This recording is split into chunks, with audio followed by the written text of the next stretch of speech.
Welcome underneath the great big banyan trees, the city of Pune in India. I found out about this city. They have a huge vegetable market built in the 19th century by the British, and it's built in a Gothic style in a very interesting shape with a pillar in the center and 8 arms stretching out in every direction. It should be very, very busy.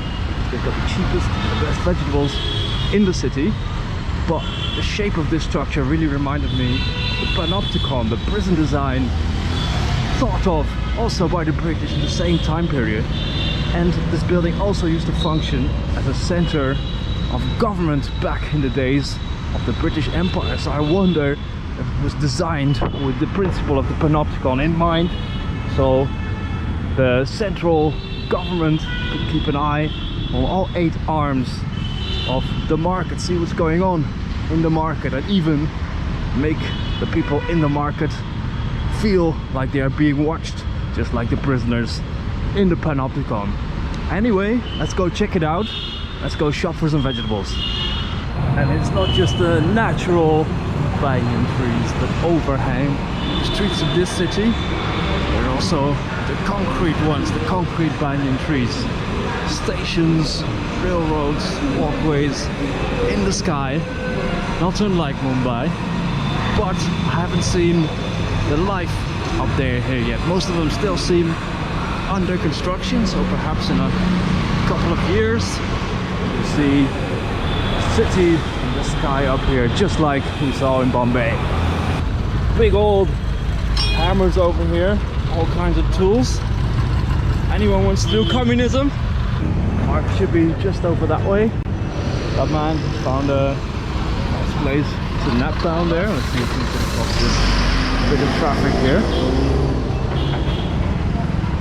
We're good to go. A lovely view of the chaotic Indian traffic out here as we complete a little cup of masala chai. The first time I found it black without milk and freshly made to order, but just as nice and spicy as the normal one you'll find. Only 20 rupees. Over there, there's the old fortress of Pune. So let's go check that out in a moment.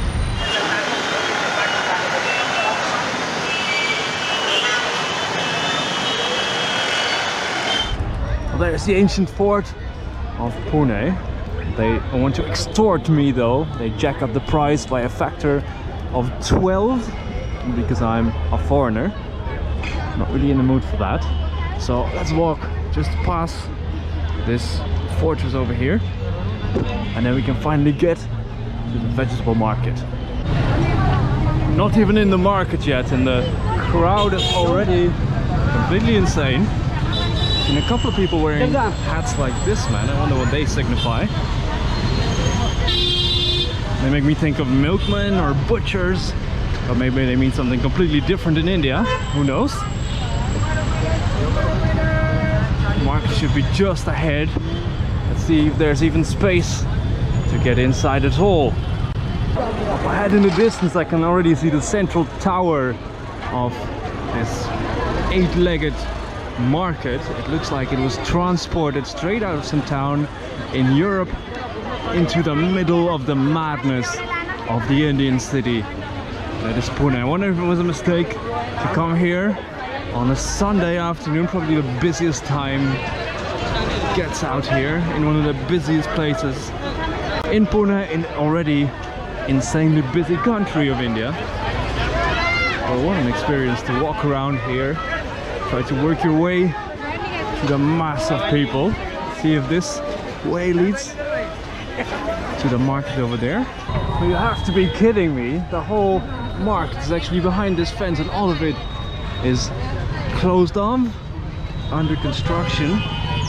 They're rebuilding the area around it. You can see it's all open, so we're never going to find out if there's someone in the central tower of the whole thing watching all the 8 halls of the market. But I do see there's someone in that little thing up there. Looks like a statue of a Catholic schoolboy or something. I wonder what the story is behind that. Anyway, we're going to have to find our vegetables somewhere else. Luckily, it seems all the vendors have moved outside of the market hall of their wares. I don't know what those leaves are, what they are for. Might be just for serving food on a leaf, because I've seen people do that in India.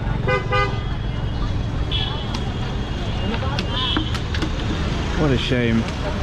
I wish I could have walked around the old 19th century market halls of this Gothic British building, but unfortunately they're working on it. It's under construction. Found the outdoor vegetable section. It's full of colorful sights and smells, people doing their shopping over here, and they've got this covered structure. It's not quite a panopticon structure like the old British building, but to me it looks just as ominous, with this huge skylight in the middle, in the center. Look at all the, well, for me exotic, for the Indians probably very ordinary vegetables all around. I mean, cauliflower, yeah, I recognize that one, of course. All manner green peppers. If I pick one of those, it's going to be a lottery whether it's going to be incredibly spicy or rather mild. So I can't tell apart all these different varieties of green chilies. So many of them. And this funky looking green one right here is bitter melon. I think it's quite horrible, and many Indian people do. This stuff is okra, and they're really tasty. Could I have some okra? Dhanyavad. I think we should play the green chili lottery a bit. See what this guy has. Could I have some of these green chilies? Little bit. Okay, okay. This? Okay. And have a little bit.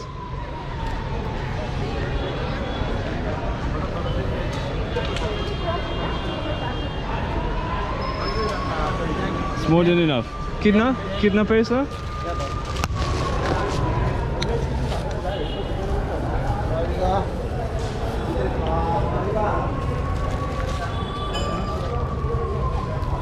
Please, please. Please take it. Okay, okay. Dhanyavad, dhanyavad. Let's try to add some herbs to our curry as well. Kitna paisa? 20 rupees. 20 rupees, dhanyavad. Dhanyavad.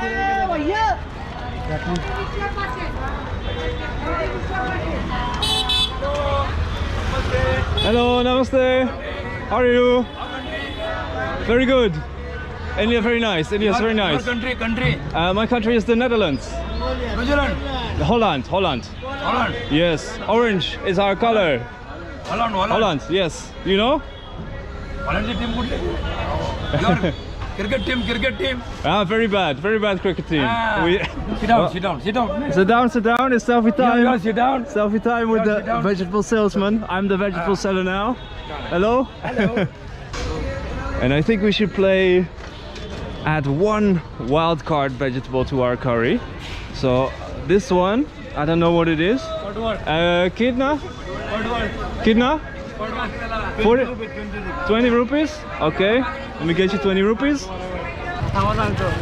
Indian anaconda. Ah, one is okay, one is okay. Only one. Yeah. What is the name? Indian anaconda. Indian anaconda. Indian anaconda. Okay, this is an Indian anaconda. Let's add it to our curry. Okay, thank you. See you guys, thanks. Okay, now we've got a lot of green stuff. I think we should find some yogurt, and then we can go back to my place, to my hostel, and we can prepare a lovely curry.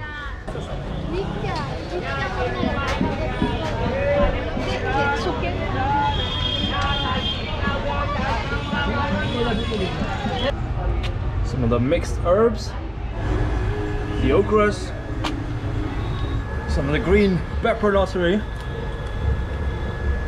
Looks like I won the lottery. It's not that bad.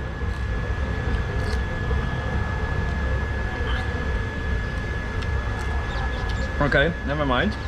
It is pretty spicy. Anyway, some green peppers, not all of them. And of course the mysterious Indian anaconda moving through the jungle to get towards our curry. Now I mashed some garlic paste with the chilies together. I added some hot cooking oil. That's a little bit. Turn it down a bit. Adding some curd. Yeah. You know it is yogurt. I'll add some water to this mixture as well. Add the veggies. Let it simmer. I added all the mixed herbs and reduced the sauce.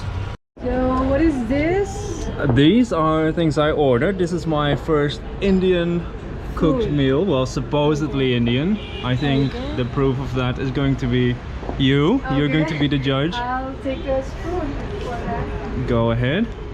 Okay, so this is, I love Beauregard. I'm gonna start with that. Looks The so- Indian anaconda. Yeah, Indian anaconda, you can call it.